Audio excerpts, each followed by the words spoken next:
पूरी दुनिया में लगभग 200 के करीब देश है और सभी देश में वहाँ के अपने अपने कानून हैं जो वहाँ के नागरिक पर लागू होते हैं। लेकिन दुनिया के हर देश में कुछ ना कुछ ऐसे नियम होते हैं जो बड़े अजीब से होते हैं। हमारे देश भारत भी इससे बचा नहीं है। हमारे देश भारत में भी ऐसे कुछ नियम हैं जो बहुत ही फनी या वियर्ड है और ज़्यादातर लोगों को इनके बारे में पता भी नहीं होगा और जाने अनजाने में हम लोगों ने उन कानूनों को कई बार तोड़ा भी होगा। दोस्तों, आज के वीडियो में हम बात करेंगे भारत के कुछ ऐसे ही 13 अजीबोगरीब कानून के बारे में, तो वीडियो लास्ट तक जरूर देखना। वीडियो शुरू करने से पहले अगर आप इस चैनल पर नए हैं तो प्लीज़ सब्सक्राइब करें, इससे हमें बहुत मदद मिलती है। तो चलिए शुरू करते हैं। बिना इजाज़त के पतंग नहीं उड़ा सकते। बहुत से लोगों को पतंग उड़ाना बहुत पसंद है, लेकिन बहुत कम लोगों को ये पता होगा कि पतंग उड़ाना असल में गैर कानूनी है। भारत के एयरक्राफ्ट एक्ट के अनुसार अगर आप पतंग उड़ाना चाहते हैं तो आपको सरकार से अनुमति लेनी पड़ेगी। और आश्चर्य की बात यह है कि एक्ट हवाई जहाज पर भी लागू होता है। अगर आप बिना अनुमति के पतंग उड़ाते हैं तो आपको 2 साल तक की सज़ा और 10 लाख रुपए तक का जुर्माना देना पड़ सकता है। किसी की प्रॉपर्टी में बिना इजाज़त के घुसना।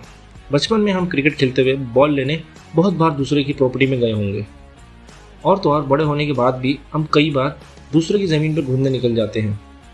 लेकिन भारतीय कानून की आईपीसी धारा 441 के अंदर अगर कोई भी व्यक्ति किसी की प्रॉपर्टी में बिना इजाज़त के घुसता है तो उसे अपराध माना जाता है और प्रॉपर्टी का मालिक प्रॉपर्टी में घुसने वाले व्यक्ति को शिकायत करता है तो उसे जेल भी हो सकती है। पुतले को अंडरवेयर पहनाकर नहीं रख सकते। जब भी आप मॉल में घूमने जाते हैं तो आपने बहुत बार देखा होगा कि दुकानों के बाहर ग्राहक को आकर्षित करने के लिए पुतलों को लॉन्जरी पहनाकर रखा जाता है। लेकिन भारतीय पार्लियामेंट के indecent representation of women act 1986 के अनुसार महिलाओं को सार्वजनिक जगह पर इस तरह से पेश करना गैरकानूनी है। रास्ते में 10 रुपये से ज़्यादा मिलना। बहुत से लोग चाहते हैं कि रास्ते पर उन्हें बहुत सा पैसा गिरा हुआ मिले और बहुत से लोगों को कभी ना कभी मिला भी होगा। लेकिन 1878 के इंडियन ट्रेजर ट्रोव एक्ट के अनुसार अगर आपको रास्ते में 10 रुपये से ज़्यादा पैसा गिरा हुआ मिलता है तो तुरंत आपको इसकी सूचना नज़दीकी पुलिस स्टेशन में देनी होगी। और अगर आप ऐसा नहीं करते हैं और पुलिस को पता चल जाता है कि आपको पैसे मिले हैं तो वो आपको चोर मानकर सजा भी दे सकती है।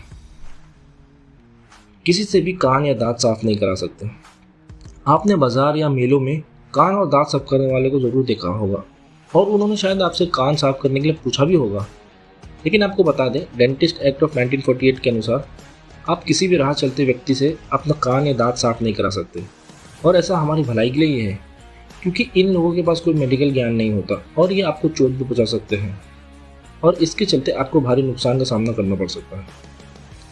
10 से ज़्यादा जोड़े एक साथ नाच नहीं सकते। भारत के licensing and controlling place of amusement act 1960 के अनुसार 10 से ज़्यादा कपल एक ही जगह पर एक साथ डांस नहीं कर सकते और अगर किसी प्रोग्राम में ऐसा हो रहा है तो पुलिस उस प्रोग्राम को बीच में ही बंद करा सकती है।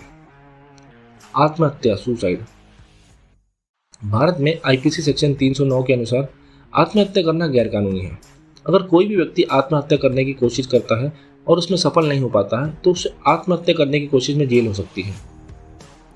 फैक्ट्रियों में थूकदान रखना। तंबाकू खाना सेहत के लिए हानिकारक होता है, लेकिन फिर भी बहुत से लोग इसे खाते हैं और जगह जगह थूक कर जगह को गंदा कर देते हैं। लेकिन द फैक्ट्रीज एक्ट 1948 के अनुसार अगर आप कोई भी फैक्ट्री चलाते हैं तो आपको अपनी फैक्ट्री में थूकने के लिए थूकदान रखना अनिवार्य है ताकि फैक्ट्री में साफ सफाई बनी रहे। अगर आप अपनी फैक्ट्री में थूकदान नहीं लगाते हैं तो आपको 2000 तक का जुर्माना या 3 महीने तक की सजा भी हो सकती है। रात में महिला को गिरफ्तार नहीं कर सकते। भारतीय धारा 46(4) के अनुसार पुलिस किसी भी महिला को सूरज डूबने के बाद या सूरज उगने से पहले गिरफ्तार नहीं कर सकती और ये ऐसा कानून है जो शायद सभी महिलाओं को पता होना चाहिए। शादी के बाद 1 साल तक तलाक नहीं। हिंदू मैरिज एक्ट 1955 की धारा 14 के अनुसार कोई भी जोड़ा शादी के 1 साल तक तलाक के लिए कोर्ट में याचिका दायर नहीं कर सकता, यानी उन्हें तलाक के लिए कम से कम 1 साल रुकना पड़ेगा। दलाली गैर कानूनी, लेकिन प्रोस्टिट्यूशन नहीं। भारत में वेश्यावृत्ति के लिए कोई उचित कानून नहीं है। लोग अपने निजी व्यापार के तौर पर वेश्यावृत्ति तो कर सकते हैं, लेकिन सार्वजनिक स्थानों पर लोगों को इसके आकर्षित करना, इसकी दलाली करना, क्लब में अंग प्रदर्शन करना, ये सब गैर कानूनी है। नकली आईडी नहीं बना सकते। इस वीडियो को देखने वाले बहुत से लोग ने कभी ना कभी फेसबुक पर नकली आईडी तो ज़रूर बनाई होगी, लेकिन आपको बता दें कि अगर कोई भी व्यक्ति फेसबुक, इंस्टाग्राम जैसी सोशल साइट या कहीं पर भी नकली आईडी बनाता है तो उसे भारतीय कानून की धारा 465 के अनुसार अपराधी माना जाएगा और दूसरे को नुकसान पहुंचाने का इरादा मानकर 2 साल की सजा या जुर्माना भरना पड़ सकता है। ट्रेन की पटरी पार करना अपराध है। रेलवे एक्ट के सेक्शन 147 के अनुसार कोई भी व्यक्ति ट्रेन की पटरी को पार नहीं कर सकता। ये गैर कानूनी है। और अगर कोई भी व्यक्ति ऐसा करता हुआ पकड़ा जाता है तो उसे 1000 रुपये जुर्माना और 6 महीने की जेल भी हो सकती है। लोगों को ओवरब्रिज, अंडरपास और फुट ओवर की मदद से ही ट्रेन की पटरी पार करनी चाहिए। इन सभी कानूनों में से आपको कितने कानून पता थे और क्या कभी आपने इनमें से कोई कानून तोड़ा है, तो हमें कमेंट में ज़रूर बताइएगा। तो इसी के साथ करते हैं इस वीडियो को यहीं ख़त्म। आई होप ये वीडियो आपको पसंद आई हो। अगर आपको पसंद आए तो प्लीज़ लाइक करें, सब्सक्राइब करें, इसे अपने दोस्तों में शेयर करें। Thank you for watching. Take care.